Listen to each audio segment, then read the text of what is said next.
Hello and welcome to Die Rollin. I'm the ever excitable Adam, and today I'm opening up the Path of Adventures. So we've got the base game here, we've got the miniatures expansion, and we also have the Unholy Crypt, which is a Kickstarter exclusive expansion to it. So let's take a quick look at what we get inside here. So we're going to start off with the base game. Always a good place to start. Let's push these to the side. And apologies if you hear the rain in the background there. First of all, lovely box art on here. Really nice kind of evocative fantasy kind of themes on there. Nice looking bad guys. Nothing on the inside, just letting you know, Jamie. And then we've got the rulebook itself.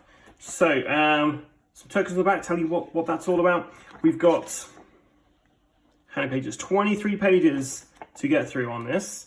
To talk about how you play the game, all the conditions, that kind of thing. And we've got some really nice instructions there. So a lot of reading there to do to get through before we can start the game. Then we've got some character cards here.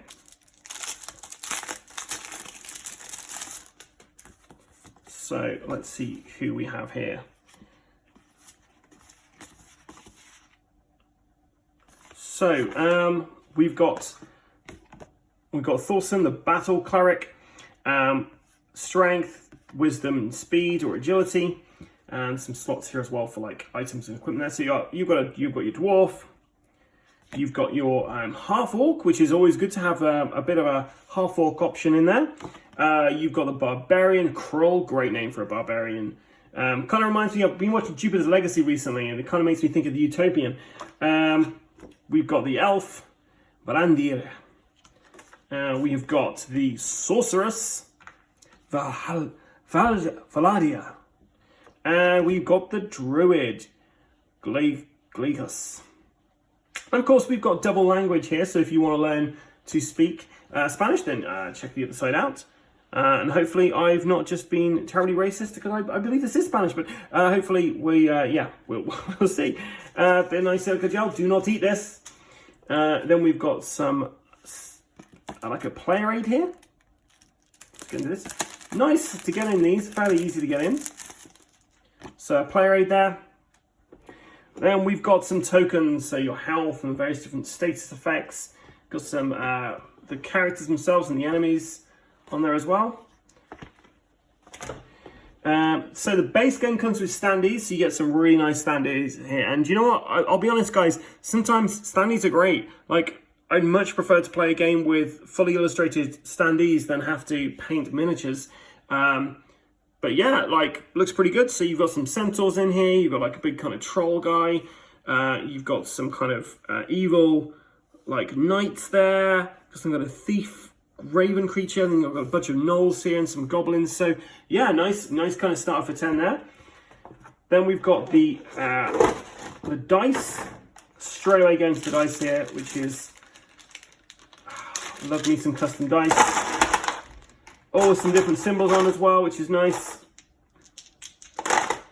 Then we've got some more silica gel. Do not eat it, guys. Let's take a look in here.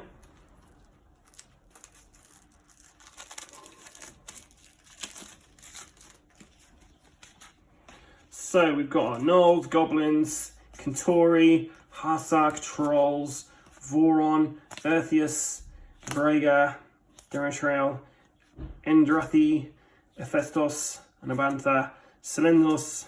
And then we've got some location cards as well here. So this is like kind of town, and then the locations themselves, which you'll be moving around as you play this game. Really nice artwork on these as well.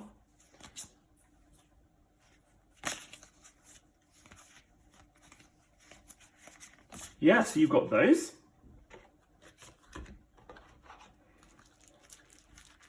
The cards themselves are fairly easy to get into, he says, struggling to get in.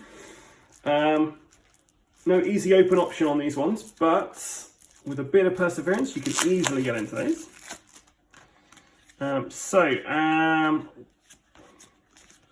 We've got a bunch of cards here. I'm not sure what these do, if I'm honest. Maybe these are AI things, or maybe these are things you could do. I don't know. I've not read the rules yet, guys. But yeah.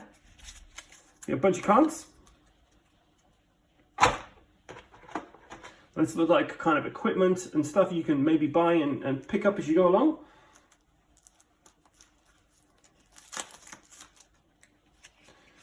So some different armors, a shield, some potions, pendants. Your standard fantasy tropes. Got some like events here as well, like weather and stuff. That's pretty cool.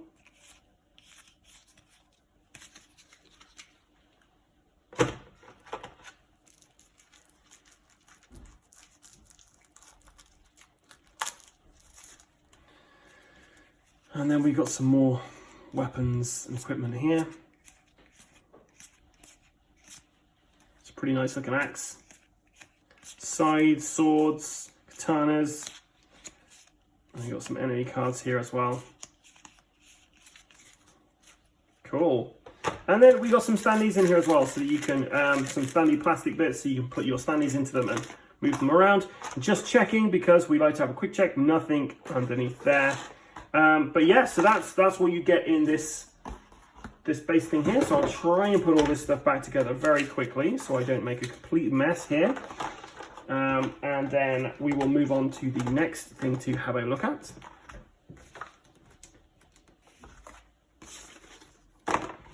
So this is future Adam's problem to sort this out. We don't like that guy.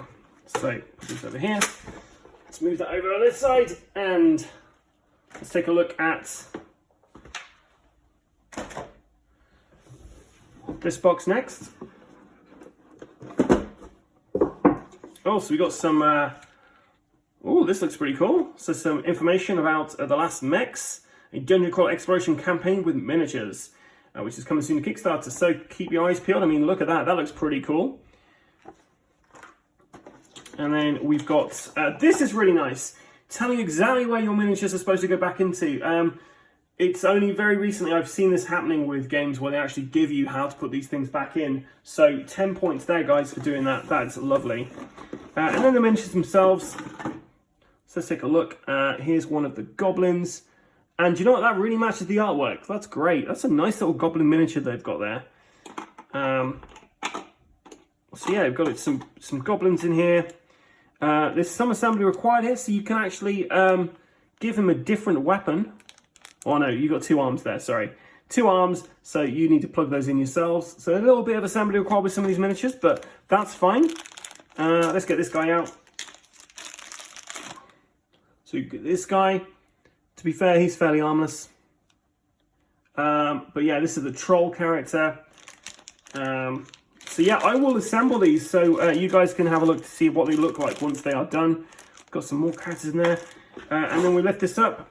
We've got even more characters. Some have come out of where they were sitting, but that's fine. It's, you know, when you're traveling across continents, you can only expect certain things. Okay, cool, yeah. So, really nice looking miniatures in this.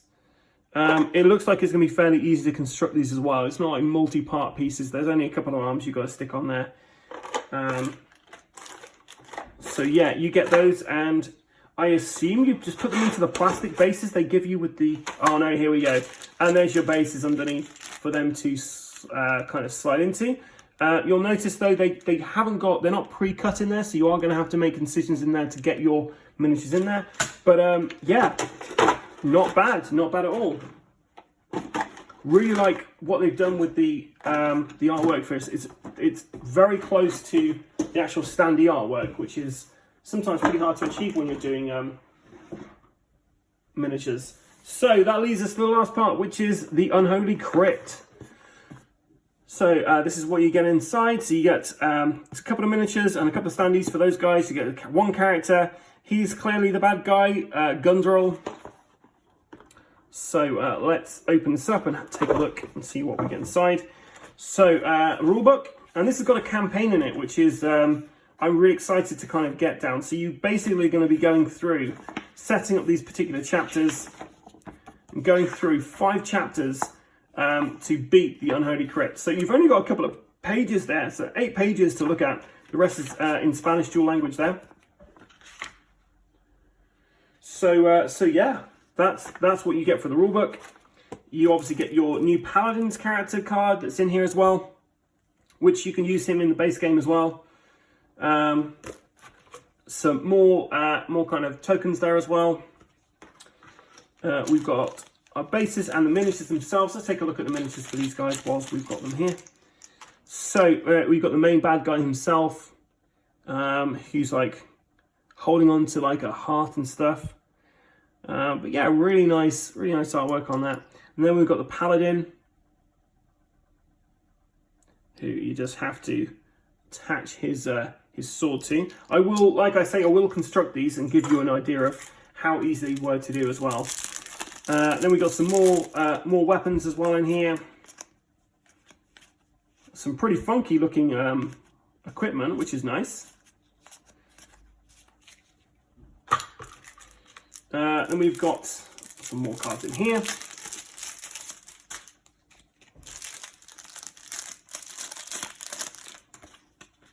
So these are all, maybe these, I think these are probably actually the Paladin's cards he can use. I don't know, but yeah, I'm really excited to see this game in action because it just looks really really cool. And then of course you have your Gundrel villain card there as well. I think it's just the one there. Maybe there's different languages on it.